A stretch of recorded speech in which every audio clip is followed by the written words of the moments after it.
Hello everyone and welcome to another episode of Inside the Den. Today we're going to take a look at Rift Lite, which is the free-to-play version of Rift, and it allows you to play the game unlimited up to level 20, but it has a few other restrictions that we'll go through in a bit. But let's get started. As you can see, I'm logged in, I've got my shard select up. These are basically, the shards are essentially your servers. So you've got a bunch of different ones here. As you can see, I've got this one that I've already played one character on. Let's go ahead and jump there. You can see here's my level 6 Balmy Warrior Defiant Free March. But let's go through the character creation process. We're going to actually choose a different shard so I can show you guys the full extent of the character creation process. But you can see in the shards you've got some recommended ones here. You've got PvP, PvE. I've already got a character on PvP. So, you know, let's actually jump on this one, which has a few more people, medium population. So let's select and jump in. Right off the bat, you can see the graphics are absolutely gorgeous for the game. It is a pay-to-play game for the most part, even though they recently just released this light version, very similar to WoW's kind of free-to-play version where you can play up to level 20 and you've got different restrictions. You can see you choose one of two factions, either the Guardians or the Defiants. When you go into them, you can go into the Guardians. Let's click next, and you've got 3 different races you can choose from, either the Mythosian, the High Elves, or the Dwarves, and each have their own individual racial abilities. So as you can see there, and then you've got that one for the High Elves, and that one for the Mythosians, which are essentially kind of looks like humans. So let's go back and let's look at the Defiants real quick. So on the Defiant side, you've got the Eth, you've got the Kalari, and then the Bami. And you can see with each of those, you've got different racial abilities as well that go along with them. So you kind of want to pay attention to the racial abilities that you have so you can kind of adjust them to the character class that you want to play.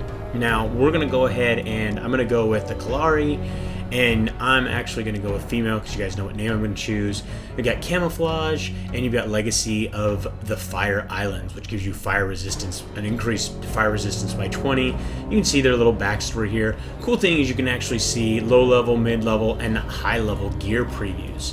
So you can kind of see that it looks like it's kind of based for a magic user, but we're going to go to the next page and you'll see a little bit more. Now, here's where you're going to actually choose your class. And when you choose your individual class, you're going to kind of start with kind of a top, you know, a 10,000 foot view, just choosing, you know, whether it be a warrior, a cleric, the rogue, or the mage. You can see underneath each of those, they've kind of got a couple different options. You can be tank or damage as a warrior, damage, healer, or support as a mage, damage, tank, or support even as a rogue, or healer, tank, or damage as a cleric. Now we're going to go through each of these real quick so you guys can kind of get an idea what's going on.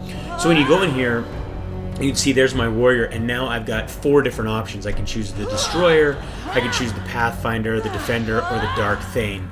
Destroyer is two-handed weapon, high DPS. Pathfinder's pet using DPS. Then you got the defender, the dark thane. I'm gonna go through these really quick so we can kind of see what's going on here. Cleric, you've got the Flamekeeper, which is a healer. Then you got a Sref Guard, which is a tank, and then a Thunder or an Arbiter. And then you've got the Mage, which you get in there, and the majority of these are going to be DPS, but you kind of break that out. This is kind of your Warlock, your Necromancer. You can see Undead Death Magic. Then you also have a Sage, who can be a healer, Pyromentalist, and a War Wizard, kind of being able to use swords and stuff like that, which is kind of cool. Give you kind of this flux of 2 different classes in there. And then you've got the Rogue.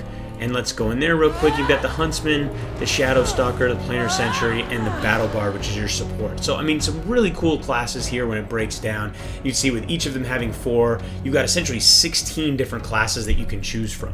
So we're going to go ahead and go with Mage. We could look at the preview for her, and let's go next. And I'm actually going to go with, normally I would go with the Gravelord. I love to play Warlocks and Necromancers going all the way back to EverQuest and stuff like that. But I also really enjoy playing Mages, and I still looks like a pretty cool elemental pet as a Pyromentalist. So I'm going to go ahead and go with the Mage, Pyromentalist, and let's go next. Now here's where the game really shows off its detail in the character creation. You can see all this stuff is going on. You can choose everything from eye color to hair color over here to highlight color to different markings. We can random through, yeah, that's okay. We can random through a bunch of these really quick, but you can see, I mean, you can really do a lot of different stuff here. And Really, you can choose everything from facial size to eye, like I said, eye color and all kinds of. I mean, it's crazy all the detail that you've got going on here. So let's go to body. We're going to go with a little bit lighter skin color. Let's go with this purple hair, and that looks pretty good. And let's go ahead and give her name. And there we go. And we're off. So creating a new character. And loading up, and yeah, we got a cutscene. I'm gonna go ahead and skip through the cutscene. You guys, I would highly recommend you watch it. The game has a very, very good storyline in the back. Essentially, you as a new character are brought back from the dead, and then you travel through time to essentially make sure that the world is safe. So that's the basic gist of it. So, of course, you got the basics to move: WAS and D, spacebar to jump, the usual camera angle stuff with your mouse. So let's go talk to this character real quick. Let's right click, pick up this quest, and we need to go talk to another person, and they are actually off this way. Now it's cool, you can see on the mini map different areas that we need to head to, and you can even highlight over these different pieces on the map. You can see this little check mark, which is where I need to go, is 20 meters away. We need to cruise up this way. But like I said, as far as the game, you can see there's a lot of detail put into it. Something that you can expect, of course, since it is a subscription-based game for the most part, even though it now does have these. It had a free trial for a while, and it now has this free to play up to level 20. But like I said, there are going to be a bunch of restrictions. So let's go ahead and pick up this quest, and as we head outside, you guys can read all that story. As we head outside, I'm going to go through a bunch of the different restrictions. Now, a few things that are really basic is essentially, like I said, you can only go up to level 20. You have a maximum amount of currency, which is basically 5 platinum, 500 planarite, and 1,000 favor. So there's a bunch of different things going on as far as currencies are concerned, and I thought I was going the wrong way for a second. But you're limited on how much you can actually have of each different type of currency. Now, as far as when it comes down to the auction house, you can only buy items. You cannot sell items in the auction house. Mail you can receive only, you can't send. Trade you can receive only, you can't initiate any trade with other players. There's only 6 open zones for you to adventure in and check out, so you're kind of limited. But at the same time, you really don't necessarily want to go to certain zones when you're below a certain level, so that's kind of why that's limited. Additionally, your crafting, you can only go up to level. There's a levels of novice or 75 skill cap, so you can only go so far in your crafting. And then guilds, you can only be a member. You cannot be promoted above just being a member of a guild, and you can't initiate or create your own guilds. Additionally, chat, you can only talk in local channels and stuff like that. You can't do the global chats like trade and looking for group and all that different stuff. Also, they limit you in the actual items that you can put on your character. So you're limited by I must select a reward. I'm like, why can't I finish this quest? So you're limited. You can only go up to a certain level. So if you get like a purple item or a very higher level item, you can't actually equip those items. You can get them and you can have them in your backpack and stuff like that, but you cannot actually equip them. So now we've actually taken and we've completed kind of the basic. Looks like we're gonna get into some combat here. You can see we've got going through all these little tutorial pieces, maps and markers and all that stuff. And we're still level 1. The game does start us off with a few skills. Let's see, we've got Fireball, we've got Flame Bolt, and we've got Searing Vitality. Boils an enemy's blood, cutting 38 damage over 10 seconds, places stacking, blah, blah, blah. So that's actually kind of a cool skill, so we're going to go ahead and use that one first. So there we go. And right-click a hostile target, proximity to attack. Now this guy's coming after me. Let's go ahead and shoot a Fireball at him and blow him out of it. There we go. Nice little fireball. And of course, he's sparkling, so that means he's got an item or items that I can pick up. He had some gold. So let's see, combat for mages, right click. You can also start combat by activating activities, target health, blah, blah, blah, mana. And mages build up a magical charge by casting spells. The charge can then be used to cast special spells that are more powerful than your standard mana base. So that's kind of a cool little system right there. So we can basically start casting a spell, and then let's see, is this one Pillage Stone? Hurls a large stone missile at an enemy. So that I don't think is the skill that we're really looking for. But you can see, I mean, animations, very, very well done as far as the animations are concerned, all of that different stuff. Let's go ahead and target this guy. You can also target these guys by using tab. Let's see if we can throw... Oh, I keep killing these guys too fast before I can actually use the skill that I want to use. So let's pick up this stuff here. And then we've got some more guys over here. So let's see here. Let's throw this pillaging stone at him. And there we go. So it's kind of nice. I mean, as usual, when you first start out and you're just taking and you're killing the beginning monsters, you're pretty OP. I mean, you're pretty much going to be taking these guys out with one shot. There we go. We're going to watch his little blood boil, and he just keeps ticking down. I thought I actually used that skill, but no. So you can see Fireball takes a little bit, all this different stuff. But let's go ahead and loot these guys. We've actually completed this quest. Let's see what we got here. So recent loot. Yep, we already did all that. So let's go back. I'm hoping, I'm pretty sure if I remember correctly, after I turn in this skill, or after I turn in this quest, it's going to tell us a little bit more about skills and the soul system. There we go. Leveling and soul points, exactly what I was waiting for. So let's accept this quest, and then we're going to get into... So here we go, the whole soul attunement and the branches and leveling and soul points and all that stuff. So here you go, leveling. You've just gained your first of many levels, higher levels and higher power, health, and statistics. In addition, each level grants you a soul point which you can spend. So basically, if you're used to WoW or whatever, it's a talent point. Now, as you assign these, you can see you've got Biting Cold. And then those will then open up all of these different skills down here. So it's this really crazy complex system that you want to pay attention to. So we're going to go ahead and put one skill point there, and we're going to put another skill point there, and there we go. It opened up Lightning Strike. So now when I save and exit, it's going to open this up, and I've got a new ability shortcut. So I'm going to go ahead and drag this down here, and now I've got Lightning Strike, which calls down a bolt of lightning to strike the enemy, causing 69 to 73 air damage. So let's go ahead and accept this quest, and let's head out and use our new skill. So what do we need to go? We need to activate the defense consoles and destroy some undead. Alright, so interactions are everywhere. Yep. So we want to take this out and pick up this candle stub, which is basically just junk for us to sell. Now where are these little things? Actually, you know what? Let's use our new skill. So, number 5, casting a little lightning strike. Oh yeah. And I critted, so I did 109 damage. Awesome. So, and it's kind of cool that you've got all these skills right out of the gate, because you know you've got cooldowns on some of these. So as one's cooling down, you're going to be able to use a different one and actually kill the monsters without having to wait too much. So definitely gives a feel of a lot more action-oriented combat, so to say. Now there's one of our little things that we need to interact with. So there we go, and we're activating it, and let's see what it actually does. It didn't do anything. Well, either way, I did activate the one, so now I just need to run around and activate the other ones. So like I was saying with the soul and the what do we call it? The soul tree. So it's funny, just change a couple letters there and put an N on the end, you got soul train. But anyways, as I digress. As you progress through, you're going to level up, you're going to kind of adjust and pick different things. You can go down here and you can see all the different skills that you're going to have access to. You've got a lot of stuff going on here. So it really gets interesting, and you can play with this and adjust things and tweak things out, pick different stuff.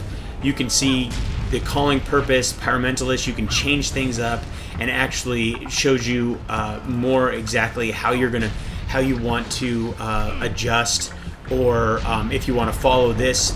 If I want to follow a Pyromentalist, as I level up, it will show me exactly where I should put my talent points. Now I can change, and I can change to a Gravelord or whatever, and then that will now show me where I'm going to want to put my my points. So I can actually create hybrids of the different classes by adjusting where I actually place my different soul points. So really kind of a unique system there. Now, it is one of the few unique systems in the game. Now, a lot of people really tout the game, and I mean, I have to say, graphically, it's, I think, one of the best out there. It definitely has great gameplay mechanics, sounds. There's constantly stuff going on, make you feel like you're in this really active war zone. I mean, you can hear explosions going off all over the place. You can look off in the distance and see this volcano erupting. and stuff like that. So I mean, the game is highly polished and really, really well done. So no complaints as far as that's concerned. Now, some people will say that the game lacks a little bit of originality. Like, they took and they just kind of copied a lot of systems that are already in place in a lot of other games. But in my mind, I think that is okay, because they took and they actually did many of them a bit better than some other games do. There's no lag, none of that, and I actually took off running the wrong way. So it's really nice to get in and play a game that has no lag, has a lot of different class combinations and classes that you can choose and play, which really makes for a lot of repeat playability, as far as, you know, picking different characters and different types of characters and different types of classes. Now, one thing that the game does have that's really kind of neat is the rift system, which is basically a system where a rift will open up in an area, and all players can head to that area and take part in basically just slaying all the monsters that come out of the rift. And then once that's done, there's rewards that are earned for, you know, being a part of that rift slaying, I guess you could say, or kind of rift closing. Sorry, rift closing is probably the better way to put it. So if you're part of closing that rift and taking care of those monsters, then you're rewarded for doing that, which is really makes it worthwhile to take part in the rift battles and stuff like that. So here we go. We've got the basics of equipping gear. Now we've got a new piece of gear. So actually, it's funny because I actually opens the looking for group. So B is the one that opens up your backpack. And we've got this new staff. So let's go ahead and double click that and equip it, and that takes off this little focus shard and this flame-forged dagger that we had. So let's turn around. Let's turn around, and we need to... What's going on here? Why can't I turn around? There we go. The game is not letting me rotate my character with my... There we go. Had a little bit of a technical issue. It also could have been my mouse. So we need to take out some soul harvesters, and we need to collect source stones from the soul harvesters while we're also killing them. So let's lay the smack down on these guys. Let's actually put a lightning bolt in his ass. And there we go. He's dead. So let's throw a fireball at this guy. And he's not dead, but we'll go ahead and use our little flame strike. Now, I do have to say, a lot of these skills do remind me a lot of the skills for a mage in WoW. So I'm gonna kind of backtrack a little bit and say I'm seeing a lot of very, very major similarities as far as the skills are concerned for the mage, at least right now. Now later on that may change, but at least right now that is what I'm seeing. So actually, let's stop that and let's take that guy out. But it is really nice to see a lot of new players in the game. There's a guy there, there's a guy back there. As we progress further and further into the game, we're going to see a lot more players at the kind of mid-range levels, I guess you could say. Now, on top of that, the game does have a crafting system. It's a really, really basic crafting system. I'd have to say that there's nothing too extraordinary about the crafting system. It is very useful, and the items that you can make in the crafting system can become very valuable and worthwhile to sell them in the auction house and stuff like that. So it definitely has that piece going for it as far as the crafting system is concerned. But once again, it's nothing that is quote-unquote revolutionary, so to say. So let's take out this spectral harvester, and there we go, we leveled up again. Now let's pick up this loot, and let's go to our talent tree, and there we go. As you can see, because I picked that specific path, it's telling me to keep plugging away there, and now it's told me to come over here. Decrease the cast time of your fire spells by 4% and all other spells by 1%. I would have to say that's pretty valuable. So let's save and exit, and let's take these guys out here. Sure would come in handy to have an area of effect spell right now, but that's just me being greedy. So let's nail this guy with that, and with that, and he'll die with the actual... Yep, there you go. The dot killed him. So let's head back over here and turn in our quests. Let's see what else we have. So P brings up your abilities, so you can see right here you've got Pyromancer, Elementalist, or Archeon. So you've got different abilities, and then as you progress through, you're going to go to a trainer, and you'll be able to pick different abilities once you get to the trainer and train in those and actually progress them forward. So you're going to have like, you know, Fireball level 2, what's this thing called? Flame Bolt level 2, whatever, so on and so forth. So that's going to progress up in that manner. So what happened here? So I'm trying to harness this, whatever this thing is. And come on. Let's see what happens. Basically, it's just exploding on me. So now I turn in this quest. I actually need to cruise down this way to turn in this quest. Now, unfortunately, there's not a I can't hold down shift and sprint. So we're just going to have to cruise. But I have seen in my other play some really cool mounts. I saw one guy rolling around on a spider, which was pretty cool, and stuff like that. So, I mean, it's always nice to see. Mounts are always one of those things that gives you the ability to kind of give that customized feel, you know, when you're able to pick and choose exactly which mount you're running around on and stuff like that. So let's throw the dot on that guy, and those guys are going to kill him. Unfortunately, I didn't get the dot on him before they started whacking on him. So we've got a merchant over here, so we can cruise over here, check him out. He's got different stuff like that. We can pick up this pouch and assign different bags. Right now, we basically just want to sell all of this junk that we've got in here.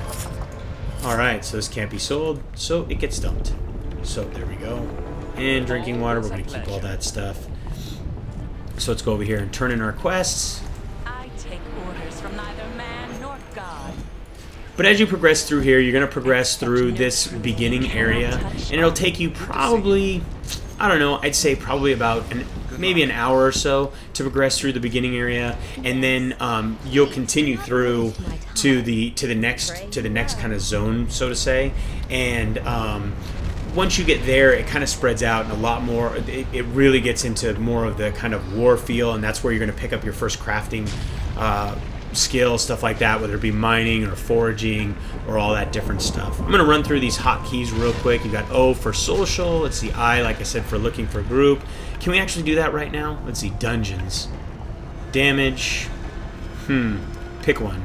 Plague of Achievement. Expert Dungeon. Currently uses purchase level 50. No. So random expert dungeon. So random bonus. But it doesn't look like I can actually queue myself up. Yeah, there we go. So I can queue myself up to normal dungeon once I reach level 15 to the Realm of the Fae. But you can see it's a nice list of all the different dungeons here. You can't do any expert dungeons until you're level 50. But here's all the different dungeons that you can get yourself involved in. And once I get to level 15, then I can jump in there. So it looks like, now I'm not sure, don't quote me on this, but their FAQ doesn't say that I can't. It looks like at level in the free area up to level 20, so to say, it looks like I could potentially do 2 different dungeons, run through there. Now I may get items that I can't even use. Like I said, there's the item restriction as far as that's concerned. So I may actually be able to do the dungeons, but I can't necessarily get any items. Then you do have full raids, large group consisting of 6 to 20 players. That whole hotkey was Y. And then we've got, what else do we have? That's reply. I hit R. Let's see, F, nope, G, H. Nope, not G is guild. I'm not in a guild. Achievement. So you do have a full achievement system, which is under H. So you've got different zones. You can see here all the different achievements that you can achieve, and there's different zones and stuff like that. You got 250. You got 280 in the plains. You've got all the different ones for dungeons, raids. There's an absolute 9,830 achievements to earn. That's quite a number of achievements. And then you've got this one, subscribe for 1 month, all this different stuff. Now let's see if any of these actually, do any of these actually give rewards? Get your first mount. Nope. So none of these, advancement. Let's see here. I'm trying to see if, because you know, in WoW there's some of these and they actually give rewards. Well, I'm not going to spend too much time here. One of you guys who actually knows the game can tell me and comment and tell me if you can actually earn any items from these achievements. I don't see any right now. So let's see, we've got, L brings up our quest log. So you can see here, pretty basic stuff as far as the quest log. They do a good job in the early going of giving you items that are very useful for your character and stuff like that, getting you used to seeing the green items and all that good stuff. We do have the map. Now right now we're limited to see this area right here. Once we move to the next area, it'll open up more of the map in the larger portion, should I say, of the map. will open up, and we'll be able to see much more of how big the actual game is. N brings up all of our soul tree, and B is our backpack. V will actually turn you around or center your camera, and then C brings up your character. And you can do a lot in here. You can look at your character, you can look at all your statistics, see all that, see all your gear. You can see here's your planar focus, which these are all locked. Then you've got all your different currencies, the stuff that we were talking about before. And then you got your wardrobe, which is a completely different set of items that you can essentially use to just kind of role play with or whatever, like a dress or different items essentially. And then you've got 2 different sets that you can use there. So the game, as you can see, is highly detailed. The game does have a storyline that you follow as far as questing is concerned. As you get a little bit deeper into the game, you'll see that a lot of that stuff kind of disappears, but there's still storyline quests interspersed as you cruise along and as you're progressing through the game. Like we've already talked about, the game is absolutely gorgeous from a visual standpoint. From sound standpoint, like I said, it's great to hear music all the time. It's also great to hear really well done sound effects, as well as all of the environment sounds that are going off, like the explosions and stuff like that. Really gives you the feel that you're in this battlefield. But I hope you guys enjoyed today's trip inside the den. Don't forget to subscribe and keep yourself updated as each new episode is released. And don't forget to like and comment this video, or comment to this video, and let us know anything that we missed or anything that we should have covered. If you'd like to play or learn more about Rift Light, you can read our full review at MMODen.com or just click the link in the description. Till next time, thanks for watching.